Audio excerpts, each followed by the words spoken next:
This video aims at a variety of audiences, especially for my Chinese friends, many of whom have seldom talked about racism. It is made on the traditional territories of the Lakonian peoples, where I have the privilege and am given the power to be learning, working, and residing on as a settler today, under the laws and policies based on legal doctrines of terra nullius. Learning moment 1. Guilt is in action. Before taking the class, I have heard and seen almost all the comments that Sanso and D'Angelo named as predictable common rebuttals. I acknowledge that they are difficult to argue against, even though I knew they are problematic. The most challenging idea that I previously found hard to debunk is being paralyzed by guilt and discomfort. I had experienced guilt during this journey, especially when I learned about my privileges as an abled cisgender and heterosexual settler, being able to afford a decent place to live here in Canada and being the beneficiary of genocide and land theft. In one discussion, we talked about white fragility and settler fragility. I learned that these fragilities, including shame, guilt, fear, discomfort, etc., can be excuses of and jeopardize inaction on equity. Guilt can take over time and space and shift our attention from critical self-reflection of responsibility to self-indulgence and shift the important conversations about oppression to the scene of comforting. And it also becomes easy for me to think that I've done my job and this is the end goal, and then end of discussion. The activity of mindful breathing and the discussion during class about Brené Brown's work on vulnerability in the class that really expanded my understanding of dealing with these fragilities. I learned that naming and owning our feelings are the first step of self-reflection. Take a deep breath and ask myself, what are these feelings and why do these feelings trigger me? And then keep rumbling with these vulnerabilities and accept the discomfort of being challenged to look at my prejudices, discrimination, and my power relations. Only by doing this can I continue to be more curious, dig into critical social justice conversations, and be willing to take responsibility.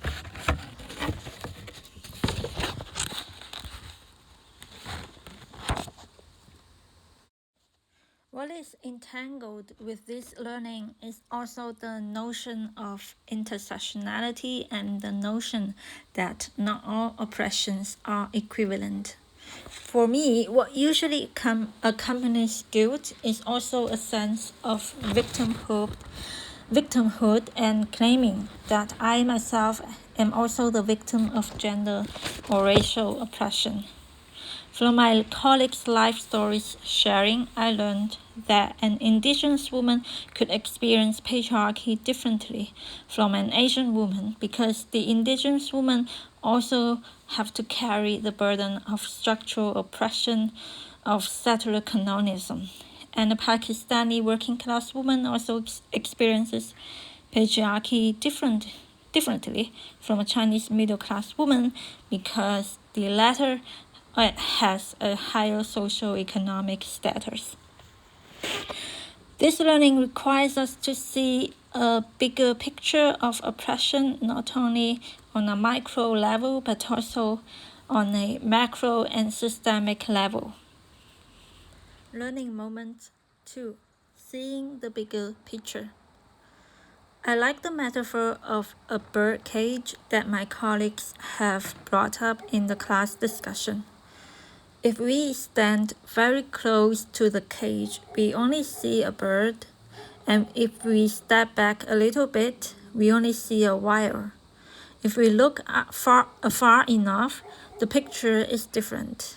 We will see a cage that have a lot of wires capturing a bird that cannot escape. To see a bigger picture, the most frequent question that was posed to me during discourse is, who made this powerful and who is to dominate? Who benefits most? By asking this question, I gradually see the invisible birdcage of oppression and how it is actually manifested everywhere. I gradually see those layers and layers of the socialization forces being revealed even until the most inner core of a nation's foundation.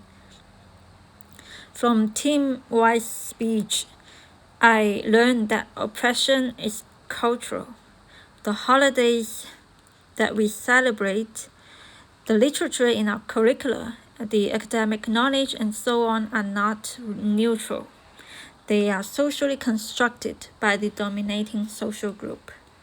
From the readings we read, I learned that the settler colonialism in Canada is built upon a structure of invasion that contains occupying spaces, building systems, and the intention to build an imagined community, i.e., a white man's country, and its attendant ideology of nationalism, and its narratives, myths, and stories that are told in schools, in media discourse, in academics, to justify and normalize its asserting sovereignty, making Canada a peacemaking country. Premised on these racial projects, the settler colonizers become the primary beneficiaries of the settler colonial structure. They are outside of the birdcage, while the indigenous people are trapped inside the cage, and they were killed and erased. In the class discussion, I also began to learn about my positionality in Canada as a settler. Racialized people like me fit somewhere in terms of the settler privileges. While I have the chance of being incorporated into the settler collective identity, Indigenous people are not targeted for incorporation but elimination, which means their relationship to lands are cut off.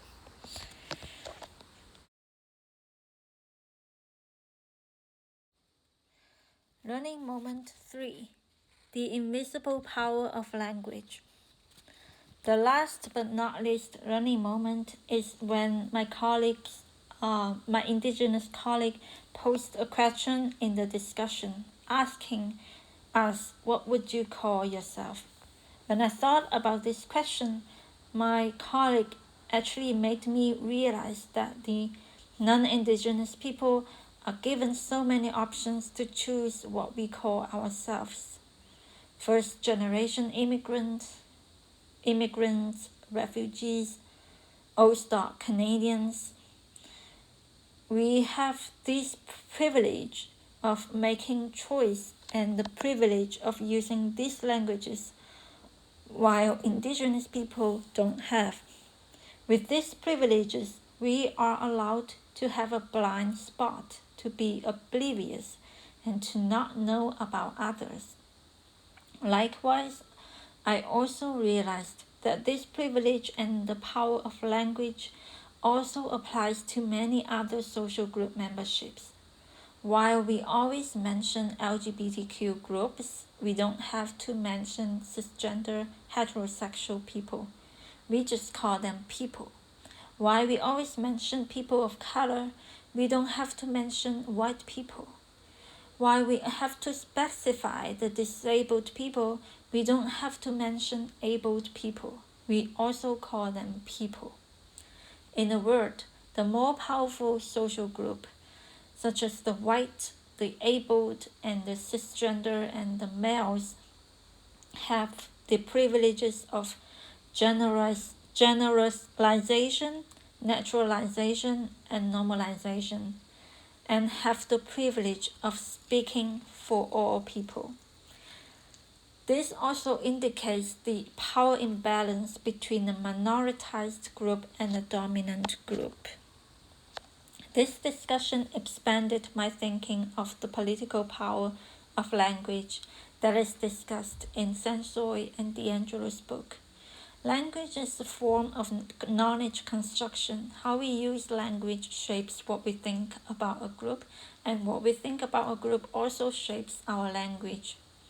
Reflecting on this, as a once media worker, I realized my responsibility of forming media discourse to fight against oppression, which indicates that I should not only be careful about what I say, but also what I don't say, and which voice I have included and which I have ignored, whose interest I am speaking for and whose I am speaking against. I have to be cautious about not falling into the trap of internalized oppression and be aware of my own positionality when using language. In retrospect, I have helped shape the hierarchical power relations in my previous work. As an anti-oppression student, I would like to take this opportunity to commit myself to the resistance against the systemic oppression, including but not limited to racism, sexism, classism, ableism, dispossession of indigenous people's lands, and self-determination rights. What I will do with what I have learned are the following. First, be aware of coded language in my personal life and professional work. Second, avoid moving forward with actions based on well-meaning assumptions. Avoid speaking on behalf of other social groups. Sustain engagement with other social group memberships and build authentic and cross-racial groups relationships. Always ask the right questions to deepen my relations with others. Be willing to listen and embrace my fragilities when I am called out. Mindful contemplation and reflection on my changing positionality and my relationships with other social groups. Seek and take actions and be a useful ally. Use the power within instead of power over. Thank you very much for watching this video.